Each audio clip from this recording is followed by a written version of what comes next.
everyone, and welcome to this video titled Different Culture, One Earth, How Communication Can Heal Our Planet.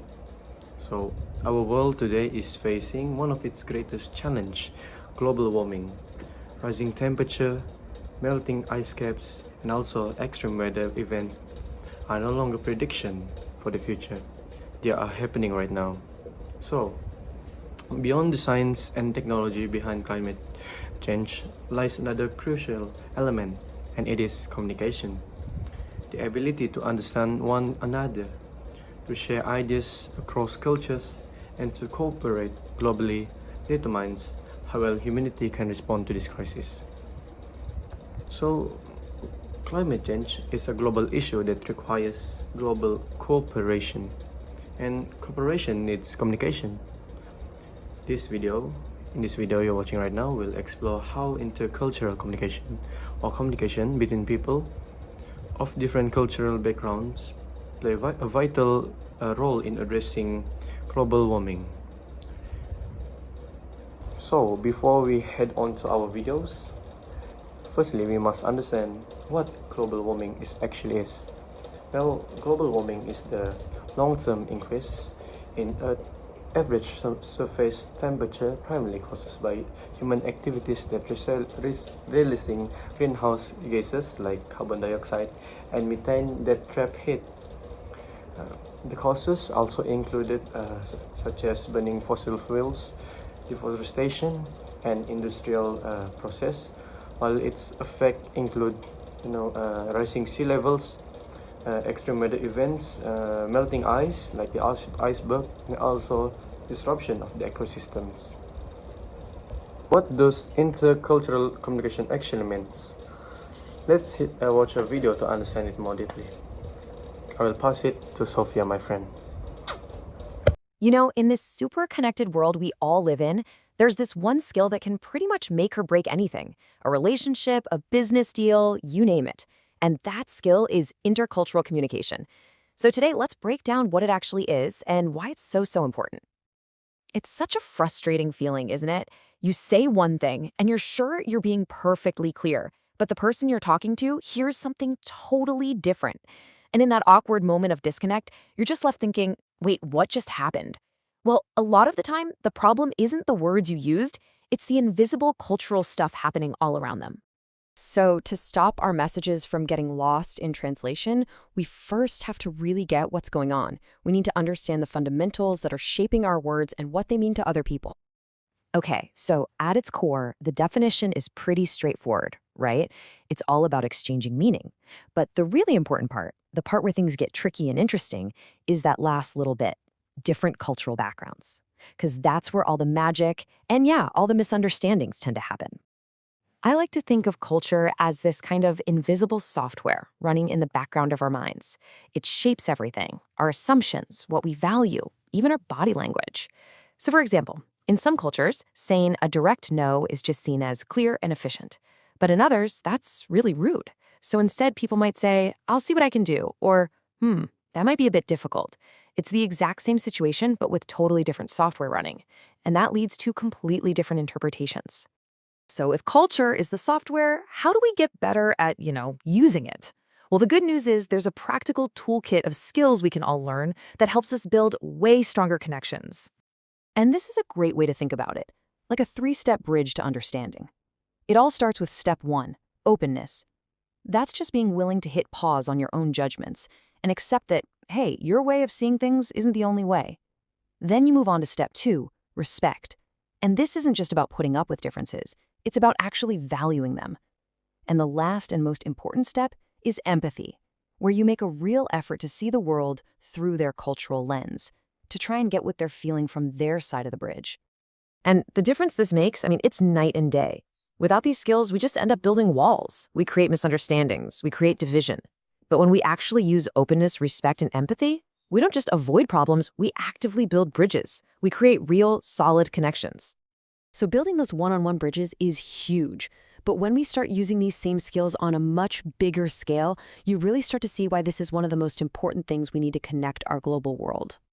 I mean, think about it. Whether you're on a team with people from all over the world, buying something online from another country, or even just talking to your neighbors, our lives are more diverse than ever. This skill isn't just a nice to have thing anymore. It's absolutely essential for modern life. And when we get this right, when we communicate well across cultures, amazing things start to happen. We build stronger relationships, both personal and professional. We find new ways to cooperate. And maybe most importantly, we actually give ourselves a shot at tackling the huge shared problems facing all of us. And this isn't just some abstract idea. Look at the biggest challenges of our time. How are we ever going to solve climate change without countries with totally different priorities working together? How can we improve education for everyone without understanding different cultural needs? And how can we possibly build lasting peace if we don't first understand each other's histories and fears? The simple answer is we can't. Good communication is the bedrock for any real solution. And really, this is the main takeaway. It all sounds so massive, but it starts so small. It starts with one single conversation, with one person deciding to listen, to show respect, and to try to understand. Every single bridge, no matter how big, gets built one piece at a time. So, what the correlation between these two? So here's the correlation between these two. Climate change and intercultural communication have a bidirectional relationship, which means climate change creates new challenges for intercultural communication, while cultural differences significantly influence how people perceive and also communicate about the climate crisis. After hearing all those, let's hear. When we think about climate change, our minds usually jump straight to the science, right? Carbon emissions, renewable energy, policy debates. But what if the real key, the missing piece of the puzzle, has less to do with technology and more to do with, well, how we talk to each other? So let me ask you this. What do you think is the biggest thing standing in our way? Is it a lack of money? Is it the technology? Is it politics? Well, the answer might be something a lot more fundamental, something that happens every single day in conversations and negotiations all around the world. Let's dive in. All right, first things first, we have to get one thing straight. This isn't just one country's problem or one region's headed. Climate change is a truly global problem. Think about it. Rising sea levels, crazy weather patterns, shifting ecosystems. These things don't exactly stop and ask for a passport at the border, do they? And that's really the heart of it. This crisis hits every single one of us, no matter what our culture is, what language we speak, or where we live on this planet. We're all connected by the same atmosphere. So if the problem is universal, the solution has to be too, right? This isn't something one nation can solve on its own. Cooperation isn't just a nice idea. It's an absolute non-negotiable necessity. But, and this is a big but, that's where things get really tricky. Because even when everyone agrees a problem exists, getting them to agree on how to solve it, that's a whole other ballgame. And this brings us to what you could call the Great Communication Divide. And this is where you can really see that divide in action. On one side of the table, you have developed nations. They're often focused on the long game, cutting carbon emissions, investing in new tech. But on the other side, you've got developing nations who are frankly dealing with the disastrous impacts right now. For them, the priority is survival, getting financial help to adapt to floods, droughts, you name it. You can see how this happens, right? Without some way to bridge that gap, you don't get collaboration. You get friction, you get mistrust. Both sides feel like the other just isn't listening, and progress grinds to a halt. So how do we fix this? How do we get everybody on the same page when they're starting from completely different books, let alone chapters? Well, you have to build a bridge. And that bridge is built using something called intercultural communication. Now, this is way more than just talking. It's about really exchanging ideas between different cultures with a genuine awareness and, most importantly, respect for where the other person is coming from. See, communication stops being just about sending information back and forth. It becomes the actual structure, the bridge that connects all these different points of view so we can finally find that common ground and start working toward the same goals. To put it simply, it's the secret sauce. It's the tool that lets us turn what could be a massive source of conflict into a powerful engine for collaboration. It's how we all move forward together. Okay, that all sounds great in theory, but how does it actually work? What does this look like in the real world? Let's open up the toolkit and see. It really boils down to three key things. Number one, active listening. And I mean really listening, not just waiting for your turn to talk. 2, cultural awareness. That means understanding that someone's background and history shapes their priorities. And 3, empathy, the ability to just try and step into their shoes and see the world from their perspective for a moment. And here's the kicker. These aren't just soft skills or nice to haves. They're everything. Because what they build is trust. And trust is the single most valuable currency in any negotiation. When you have trust, you can have fair deals. You can agree to make sacrifices. Without it, you've got nothing.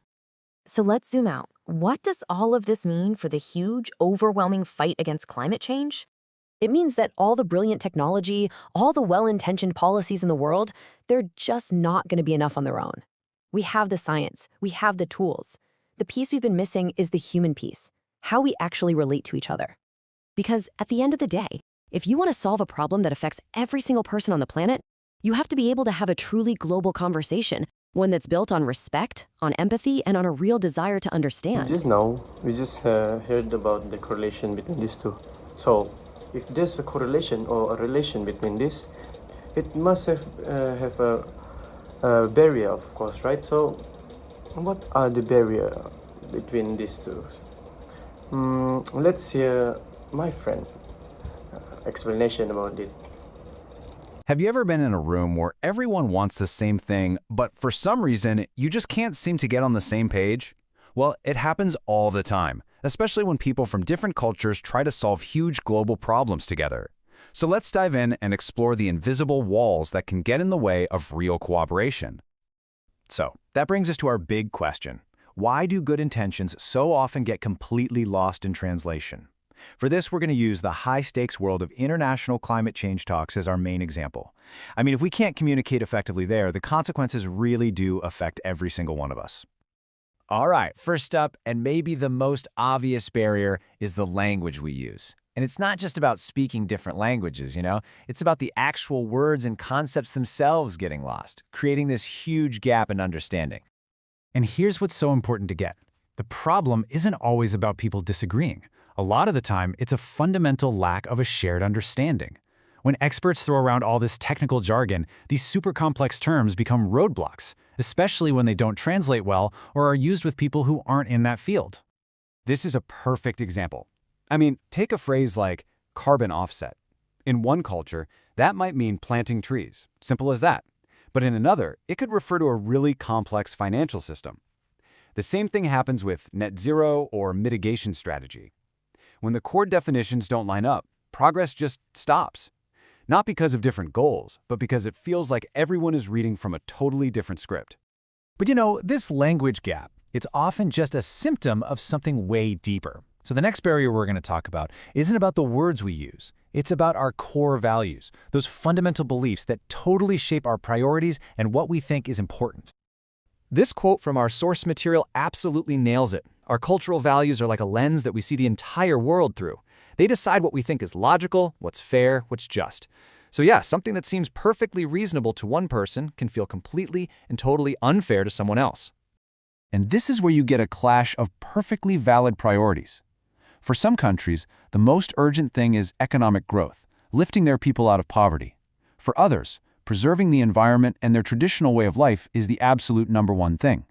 Neither of these is wrong, but man, when you get into a global negotiation, trying to reconcile these different worldviews is incredibly difficult.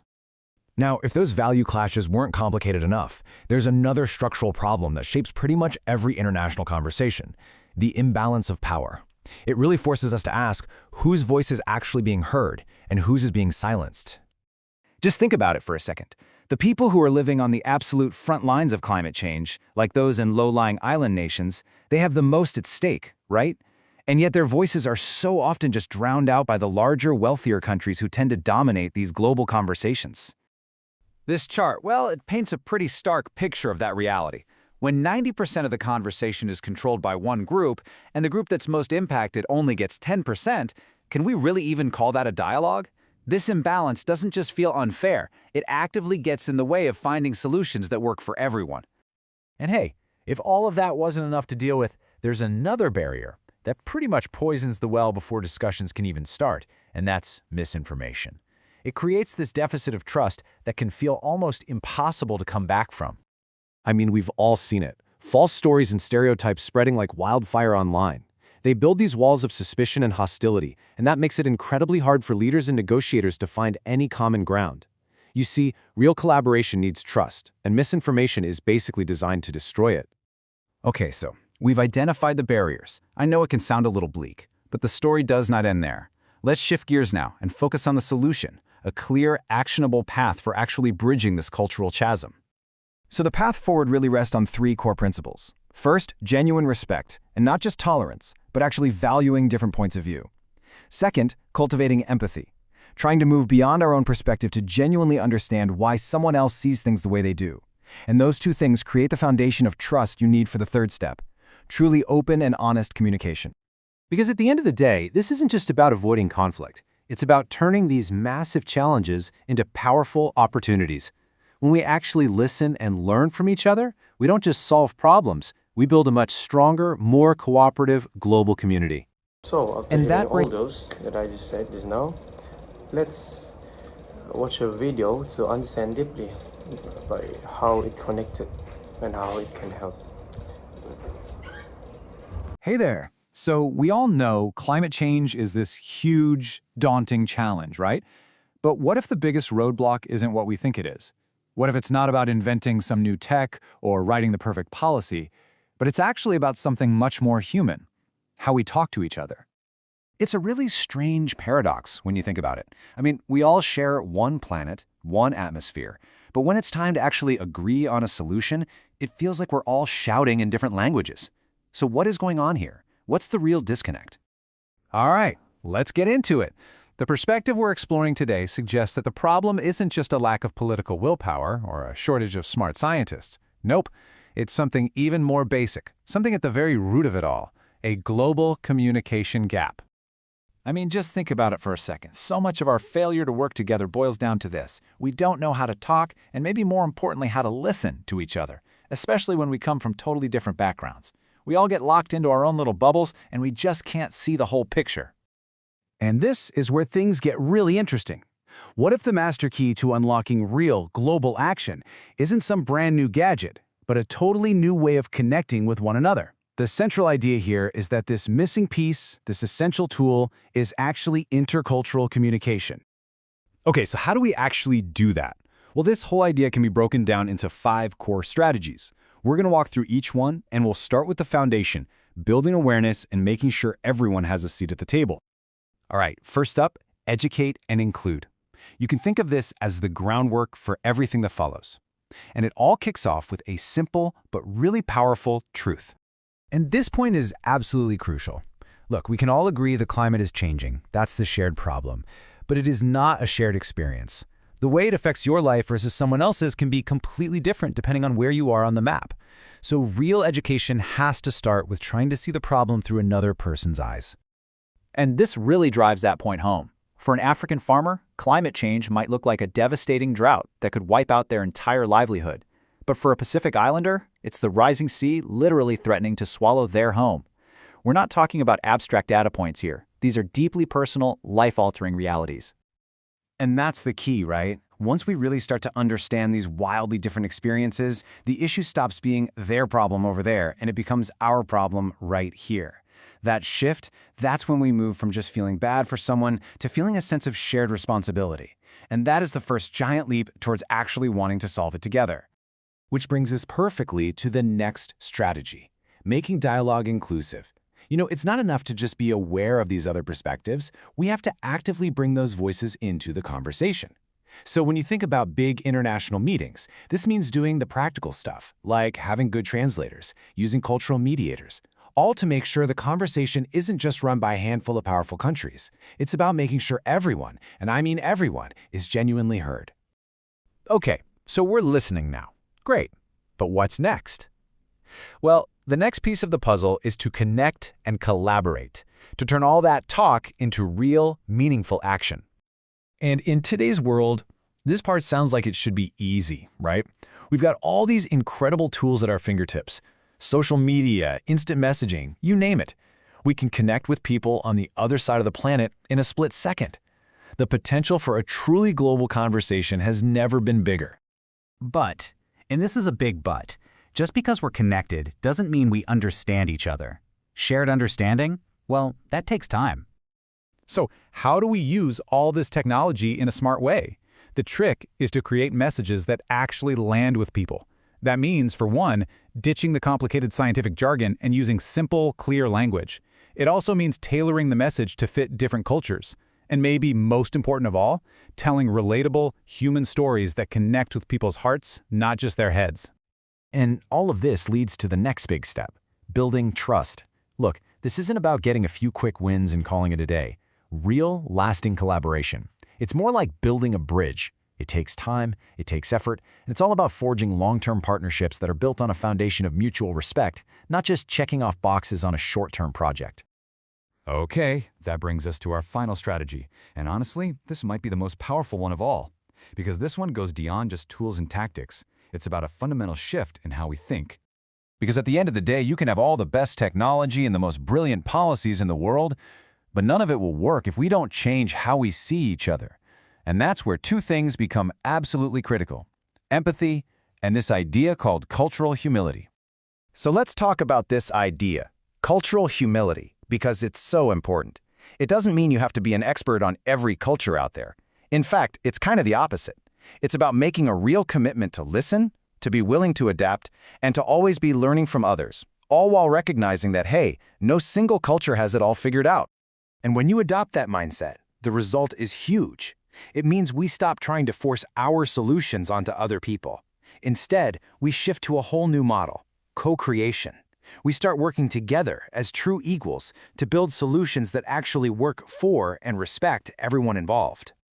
So when you put all these pieces together, the education, the inclusion, the smart use of technology, the trust, the empathy, something really powerful starts to take shape. We start acting less like a bunch of separate countries competing with each other and more like one single global community working on a shared problem. There's a line from the material that just nails this idea. It says that communication becomes a tool not just for information, but for transformation. I mean, think about that. It's not just about sharing facts and figures anymore. It becomes the actual engine that drives real change, changing how we relate to each other and ultimately what we can achieve together. And that, right there, is the ultimate takeaway. This is about so much more than just learning to be better communicators. It's about completely changing our entire approach to this global crisis. Because by changing how we talk, we can finally change how we act. We can turn all that division into the powerful collective action that our planet desperately needs. So after watching all those, I think we are now both on the same page and understand what actually climate change and global how intercultural communication can help in global warming. So I think that's all from me. Bye.